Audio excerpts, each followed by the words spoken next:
This is the 1985 New Jerusalem Bible.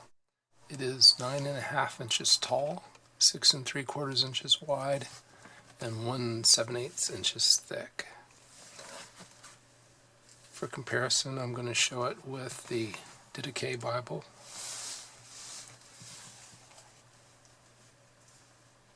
Similar in height. New Jerusalem Bible is a bit thinner.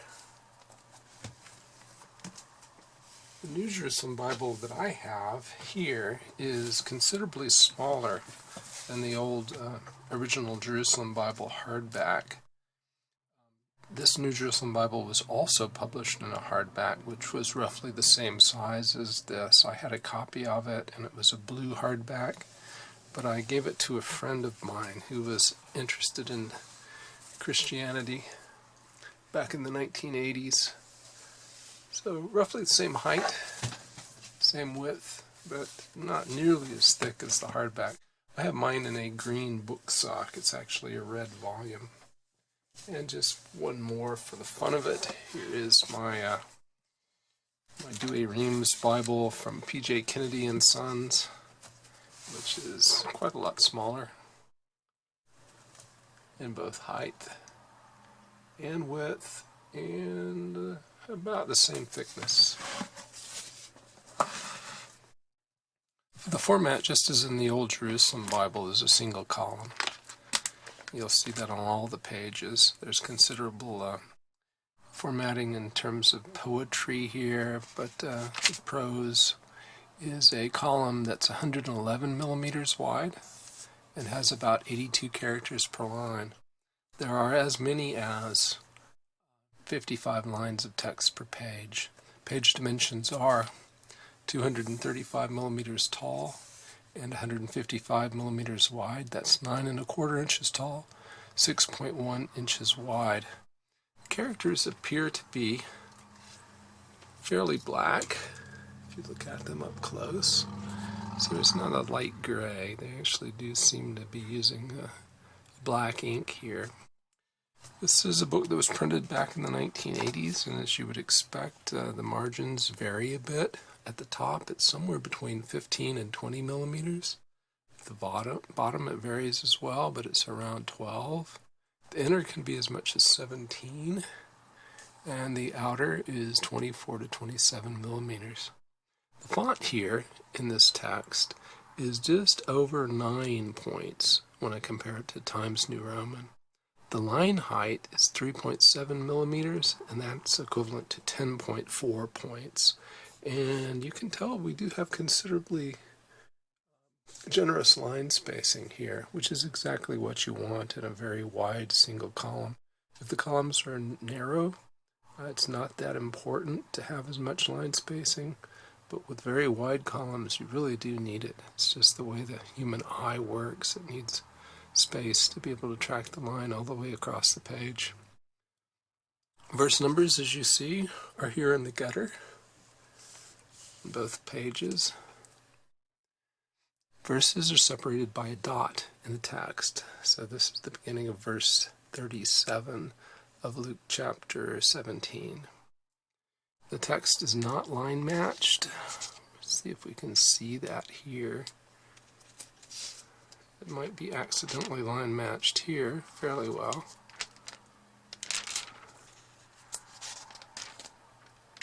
And you can see some printing from the other page right there, I believe, coming through between the lines. So definitely not line matched, but it's not what you would expect from a book printed in 1980, 85 or so. There are references in the side column, so in the outer columns there are references, and those are in a 6-point font. The paper is fairly thick. It's 37 micrometers thick, and I estimate the paper weight at about 34 GSM. The surface is somewhat waxy, but not very much so, so it's not really a problem. Paper is white. Show-through seems to me at least to be quite acceptable.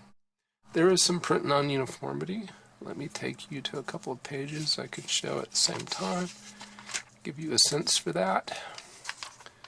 We'll go to 1758. here, and 1782.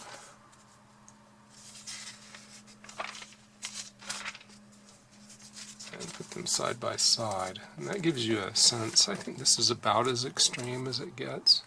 Again, it's an old book, printed in the 80s.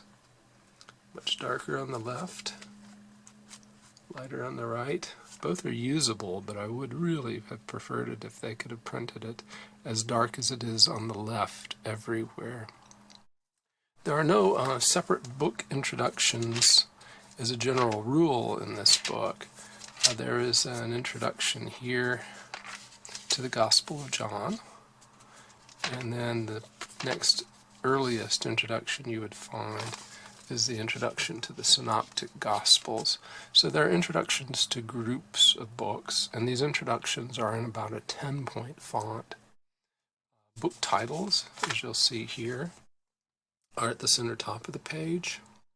Page contents are here on the outside top. So 922 is in fact the last verse on the right-hand side page. Page numbers are in the inside, at the top of the page. Headings in the text are in bold, and they're in about a 9-point font, and they're used consistently throughout the volume. Chapter numbers are in a large, bold font. The books begin, each one of them, on a separate page, so if we go to the back and find one of the smaller books of the Bible, like 1 John, we will find that even 1 John begins on a separate page. The words of Christ are in black ink in the New Jerusalem Bible, as they should be. It's black throughout. Oh, this page is quite lightly printed. Words of Christ are in black.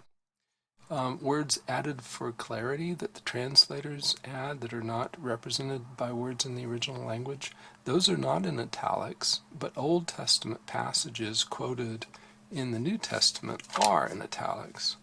So here's one, easy to find. Here's one in John, chapter 2. I am eaten up with zeal for your house. And it appears that it's not altogether easy to tell where the quotes are from. But that one's clearly from one of those places there listed in the margin.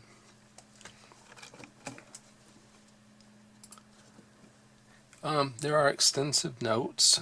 They are generally in the right-hand column, but not always. If the left page is the last page in a book, then you will get notes on the left-hand page as well. Let's see if that happens at the end of the book of John. It does, and so here at the end of the book of John you have the notes on the left-hand page. The font here in the notes is about 6.5 points. It's 2 columns of notes. It gives you the letter only. There's no chapter number there, so it's kind of hard to find the reference. So if you read the notes first and try to go back up to the text, it's somewhat difficult to do. If we go to the back of the book, after the book of Revelation, we will find supplements. The first supplement is a chronological table, which starts with beginnings and then goes to the patriarchs. Chronological table here is 20 pages long. It's very nicely detailed. It shows what's happening in the wider world, but also what's happening in Palestine. The font is about 7 points, a little over 7 points. After the chronological table, there's this genealogical table that shows the Hasmonaean and Herodian dynasties. 7-point font again. The calendar here is also in a font just over 7 points, and it's just one page. It shows you the Hebrew calendar. Then we have 2 pages, same size font, tables of measures and money. Alphabetical table of major footnotes. So this is very helpful if you want to find where a particular topic is discussed in one of the footnotes. Very good thing to know that it's here.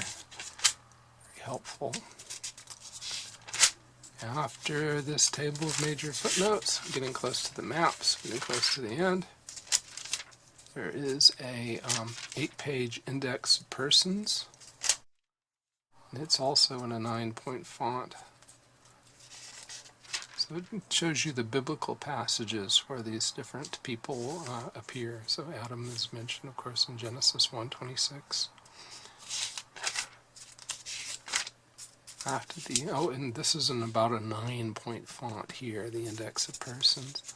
And there's this list of original collaborators. So these are the people that helped with 1966, I think, was the date of the original Jerusalem Bible. Those are people that helped to do that translation project, and the most famous name of them is here, who was responsible for the book of Jonah. Maps and index of maps, so they're in that order. Maps are first. The maps are only slightly glossy, so there isn't much of a finish to them.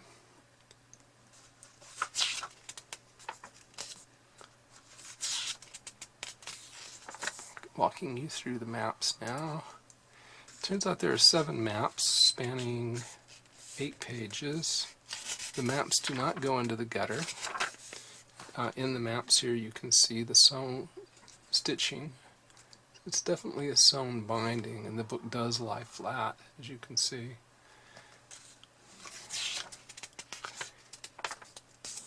So they're attractive maps. They're not overly detailed. They're kind of nice. And you have an index. You use it in the normal way. There are biblical references here as well to find where in the books of the Bible these locations are mentioned. So Appius, the Forum of Appius, appears on map 7 in the R6 block. So let's see if we can find that. Map 7 is R here, and then R,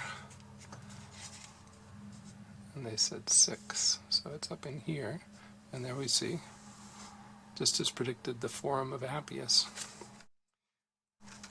or Appius, however it's pronounced. And then, where is it mentioned? Acts 28:15. Very well laid out, very well designed. And you come to the end of the Bible.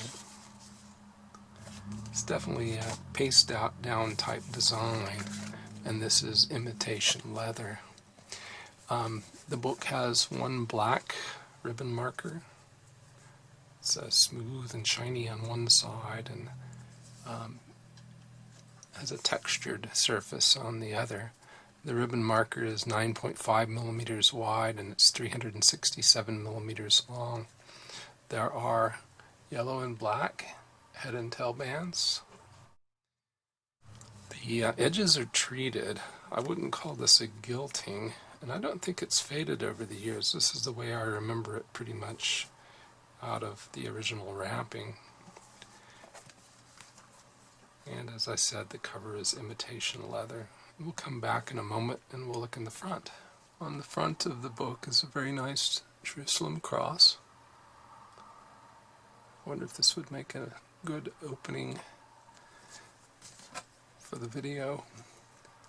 The spine. No raised hubs or anything like that, nothing fancy, but very tastefully done, I think. And the back, again, is sort of a normal paste down. There are no extra pages of cardstock. There's this treated piece of cardstock and pasted down to the cover. There's no gilt line on the inside.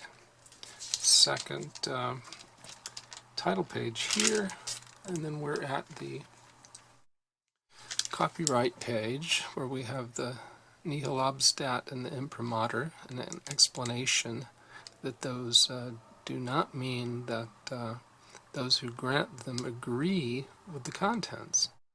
It's just that they mean that the contents are free from doctrinal or moral error, which is kind of interesting. It's good to know that not everything is defined so minutely that one couldn't have a difference of opinion. Photo typeset in Linotron Times.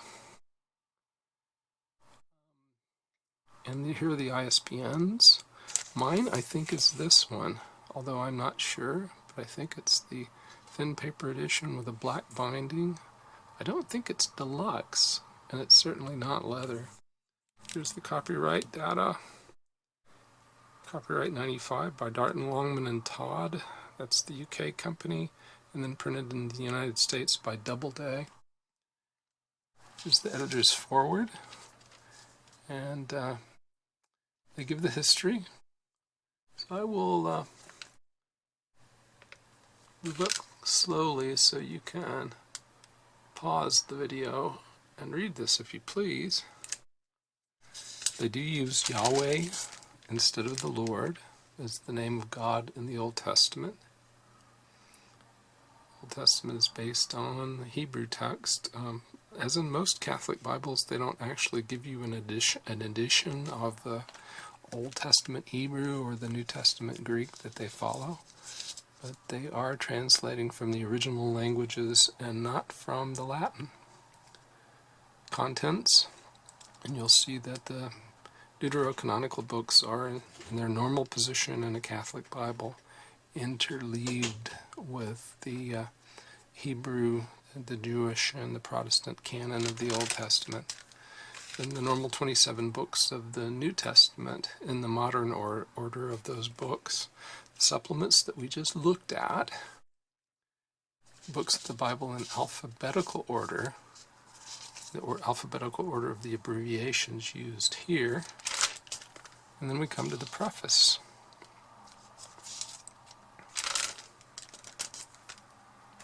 Translation follows the original Hebrew, Aramaic, and Greek texts. Old Testament and Masoretic text is used. They only occasionally amend that text with other translations like the Septuagint and the Syriac. They tell you a bit about verse numbering and the use of italics, footnotes and indices, marginal references, transcribing the Hebrew, other abbreviations they use. And this is not, this several-page listing of abbreviations is not in my copy of the original Jerusalem Bible from 1966, and I think it's very helpful. For instance, when you read the original one, you might wonder what OM means. Are they meaning that those words should be omitted? And all they actually mean is that some authorities omit them. So that decreases the confusion. And after that, you're right in the Old Testament. You have an introduction to the Pentateuch, several pages long. So what do the editors of the New Jerusalem Bible think about how the Pentateuch was formed? Well, they've just, previous to this paragraph, they've talked about the JEDP hypothesis, and they say the Pentateuch grew by a series of stages, but they can't give a firm date for them. The Yahwistic and Elohistic traditions were combined in Judah, they think possibly during the reign of Hezekiah, but toward the end of the monarchical period.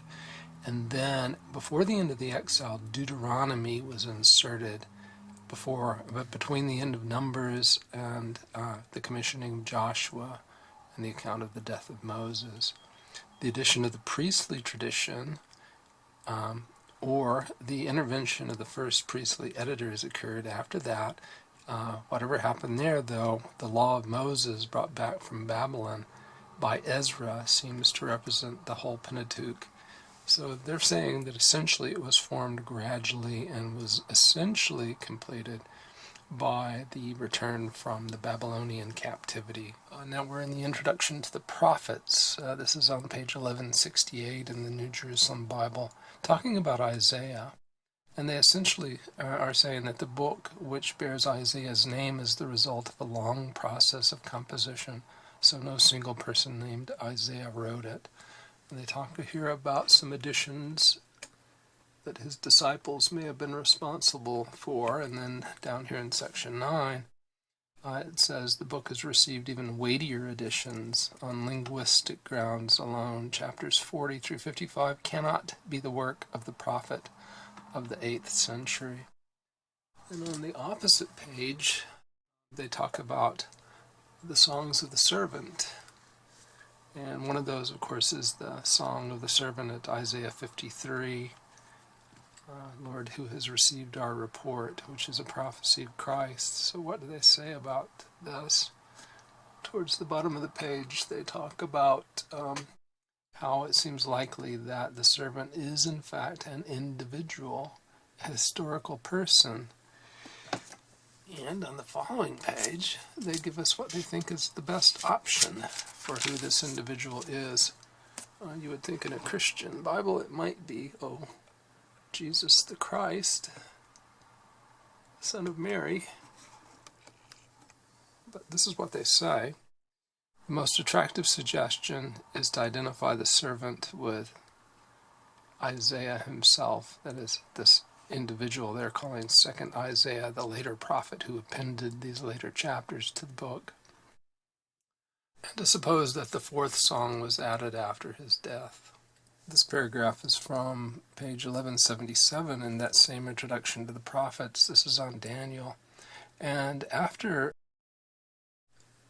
determining against a notion that Daniel was an integration of 2 separate sections, 2 different compositions, and that it is in fact a single composition, they talk about the date of that composition.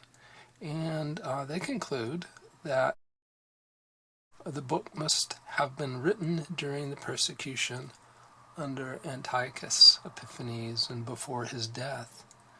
That is to say, between 167 and 164 BC.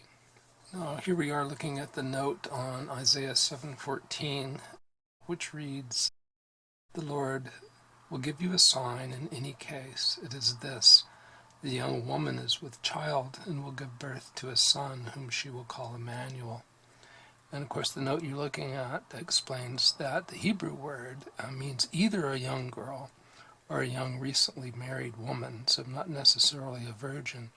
But the Septuagint reading, which was virgin, is an important witness to an early Jewish interpretation later adopted by the evangelist. So when Matthew understands this text to be a prophecy of the virginal conception of Jesus, he's doing so under a Jewish interpretation that's instantiated in the Septuagint translation of the Old Testament. Just out of curiosity, I've brought us forward to look at the introduction to the letters to all Christians, what we call the Catholic epistles. And talking here about 2 Peter, and they point out that some of the early Christian writers like Origen, Eusebius, and Jerome refused to accept 2 Peter as canonical. Most critics nowadays also reject Petrine authorship, although the writer may have had some claim to represent Peter. And then they say, this is what we should call forgery, but the ancients had different conventions about authorship and pseudonymity. So they're saying essentially that 2 Peter is a forgery, but it's been definitely accepted by the church as canonical. Now you're looking at the end of Luke's Gospel, and the reason I brought us here is just to talk about changes in the translation, the revision of the Old Jerusalem Bible, and alterations they've made to the notes. So this particular section is on the Ascension, and in terms of the translation, the only change I saw when I just read through it rapidly was that the New Jerusalem Bible has raising, where the old one had lifting up. The differences in the footnotes, I think, are more significant. We look over here to the footnote M in particular. M is the one here at he was carried up to heaven. And so the new footnote M is fairly extensive. You see it there. The old one simply read, OM period, and was carried up to heaven. That indicates that some manuscripts omit and was carried up to heaven.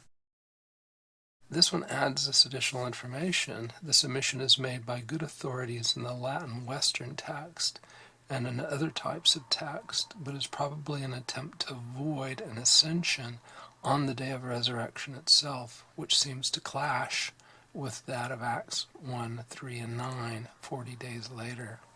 So they give an explanation for why they think some scribes in the West omitted that particular phrase. The next omission, note N, is identical to the note in the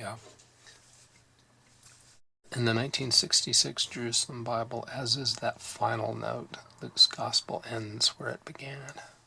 As another example to show how the translation has been modernized, how the New Jerusalem Bible differs from the Old Jerusalem Bible, we're looking at John's Gospel, chapter 1, verses 9 through 13. I'm going to read the Old Jerusalem Bible while you look at the New Jerusalem Bible.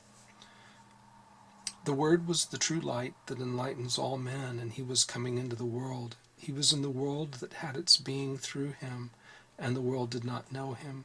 He came to his own domain, and his own people did not accept him. But to all who did accept him, he gave power to become children of God, to all who believe in the name of him who was born not out of human stock, or the urge of the flesh, or the will of man, but of God himself.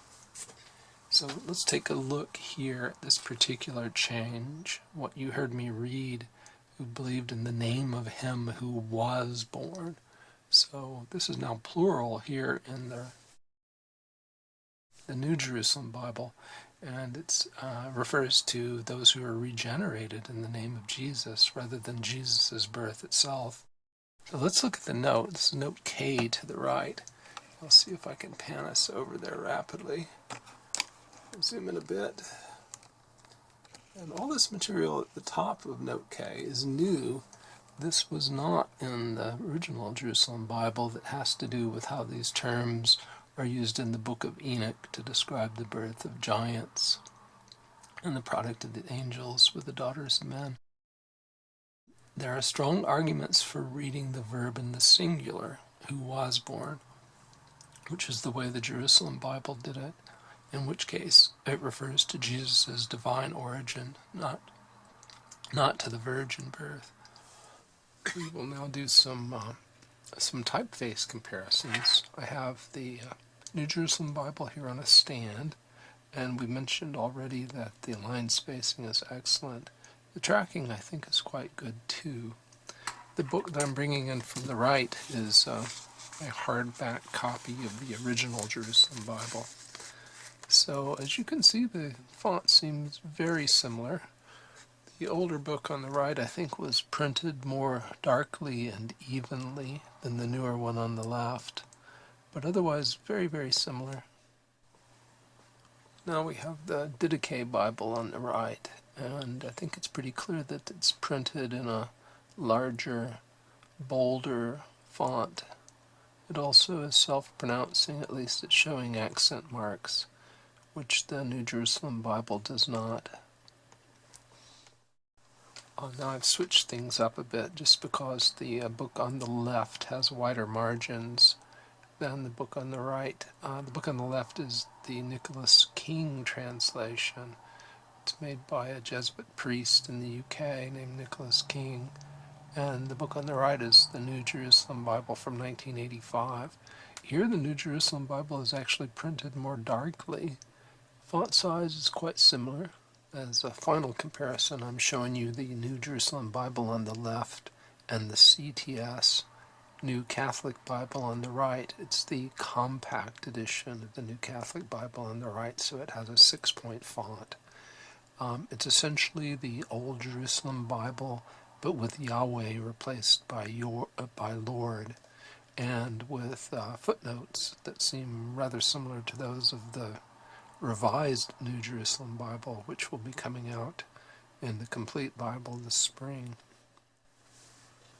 Well, now we are in Matthew chapter 6, verses 9 through 13, and I just wanted to show the way the New Jerusalem Bible translates the Lord's Prayer, especially the last portion of verse 13, and do not put us to the test, but save us from the evil one.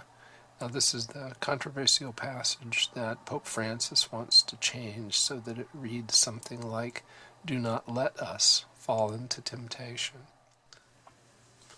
Just because I find it interesting, I've brought us to 1 Samuel chapter 13, verse 1, where the New Jerusalem Bible reads, Saul was ellipsis years old when he became king and reigned over Israel for ellipsis years. So there's a footnote here, B, which is on the opposite page. Let's see if we can pan down and show that. Hebrew reads, Saul was 1 year old when he became king, and he reigned over Israel for 2 years, which is absurd. So they've just left that portion untranslated. It's kind of interesting to take a look at what the original Jerusalem Bible did here. Let's see if we can stay in focus and show that. They essentially left verse 1 untranslated, which is what was done in the Septuagint. Again, they tell you what the Hebrew reads, and the fact that the verse is lacking in the ancient Septuagint version. I may have neglected to mention that the reason for the New Jerusalem Bible in 1985 was that the original French Jerusalem Bible had been updated in 1973, so the English followed. And the English is less dependent upon the French in this New Jerusalem Bible than it was in the original. And I think that's probably the major cause that on my translation continuum chart here, you see the New Jerusalem Bible is scoring more literally than the original Jerusalem Bible did. Though not radically so, but it's still more literal than the original was, and more literal than the New English Bible is. It's still a relatively free translation. It's not, in my mind, quite as poetic, not quite as enjoyable to read, but it's more trustworthy than the original Jerusalem Bible was. Well, so I won't take any more of your time, but thank you for your attention. If you haven't subscribed and you feel so inclined, I certainly welcome you to do that. Thanks again for watching.